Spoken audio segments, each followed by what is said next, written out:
প্রিয় দর্শক, সাজ্জাদ কাদিরের শুভেচ্ছা নিন। এই মুহূর্তে আপনাদের সামনে কথা বলতে চাই নির্বাচনের শেষ মুহূর্তে বড় বিস্ফোরণ, কে সরকার গঠন করতে যাচ্ছে। বিষয়টি নিয়ে কথা বলবার আগে আবার আরেকটি বিষয় নিয়েও একটু কথা বলা দরকার। সেটি হচ্ছে যে এখনো কিছু কিছু মানুষ মনে করছেন যে হঠাৎ করে একটা ওহী নাজিল হবে নির্বাচনের, যেখানে মাত্র মাঝখানে একদিন বাকি বা কয়েক ঘন্টা বাকি, সেই সময়ও কিছু মানুষ খোয়াব দেখছেন যে নির্বাচনটা বানচাল হয়ে যাবে। তাদের জন্য বলছি, খোয়াব থেকে বাস্তবতায় আসুন। নির্বাচন হয়ে যাচ্ছে শেষ পর্যন্ত, এবং এখন অন্ততপক্ষে বিবেচনা করুন বা হিসেব করুন যে আসলে আগামীর মসনদে কে যাচ্ছে এটি নিয়ে হাইপ তোলারও ব্যাপার আছে।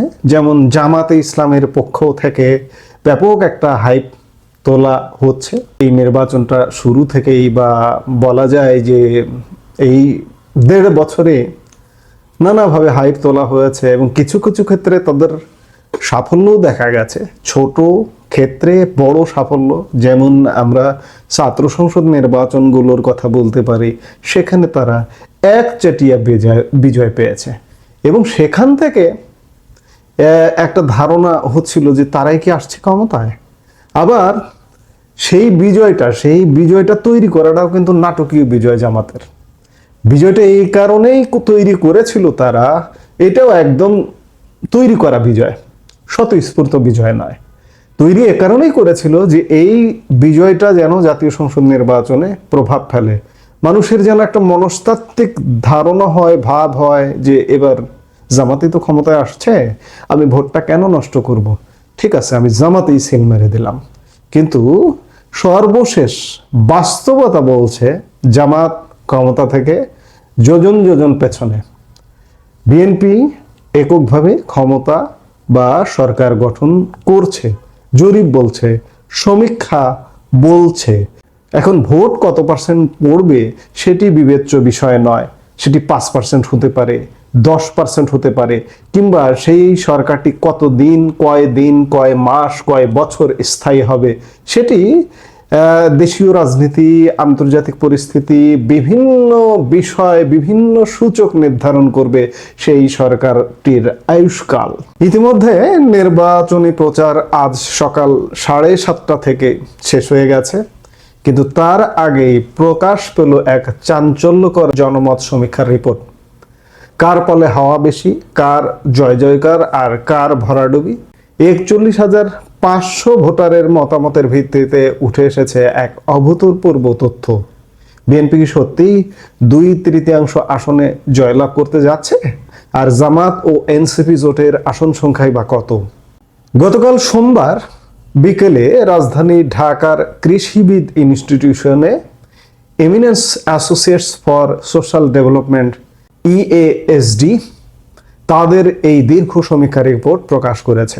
সংস্থাটির দাবি এটি যাবৎকালের সবচেয়ে বড় নমুনা সংগ্রহের সমীক্ষা, যেখানে 300টি সংসদীয় আসনে মোট 41,500 ভোটারের প্রত্যক্ষ মতামত নেওয়া হয়েছে।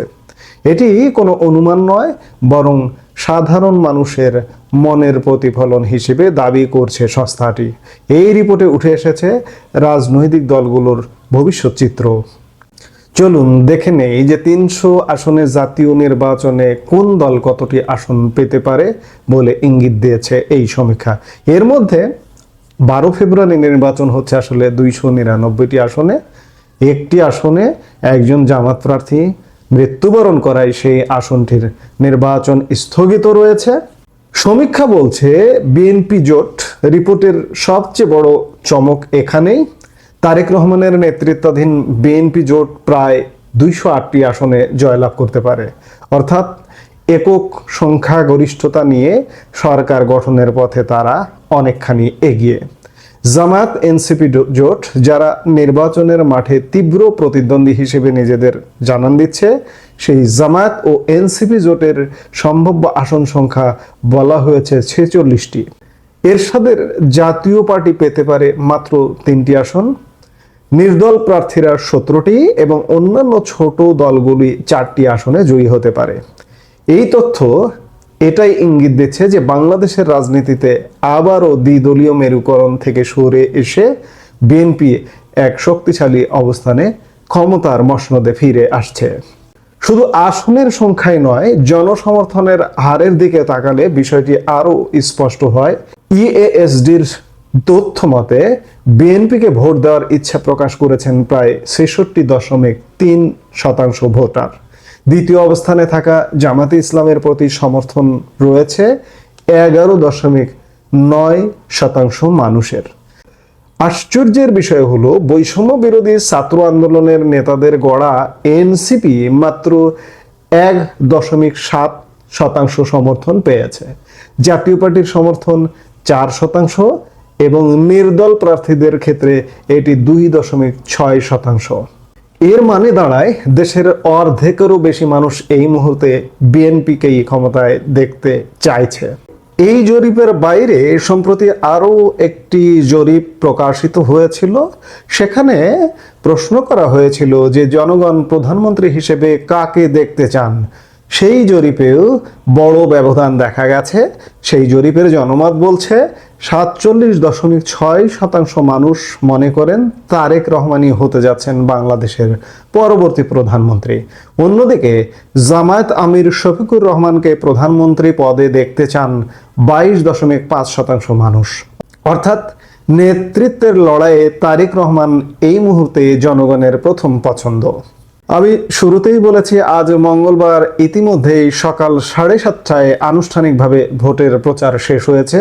12 ফেব্রুয়ারি কেবল নির্বাচন নয়, জুলাই সনদ নিয়ে গণভোটও অনুষ্ঠিত হবে।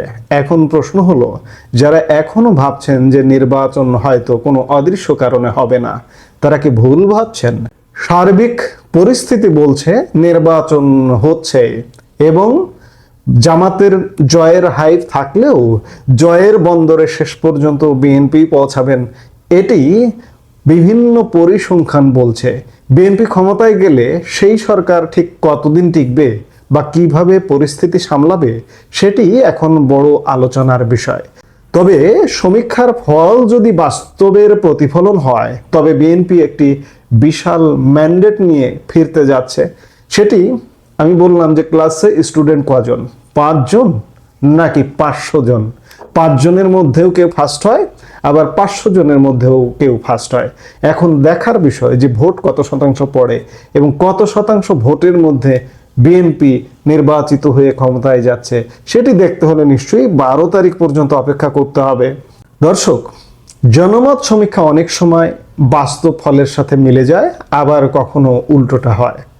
তবে 41,500 মানুষের এই মত উপেক্ষা করার মতো নয়। সাধারণত এত বড় সংখ্যক মানুষের মত নিয়ে জরিপ হয় না।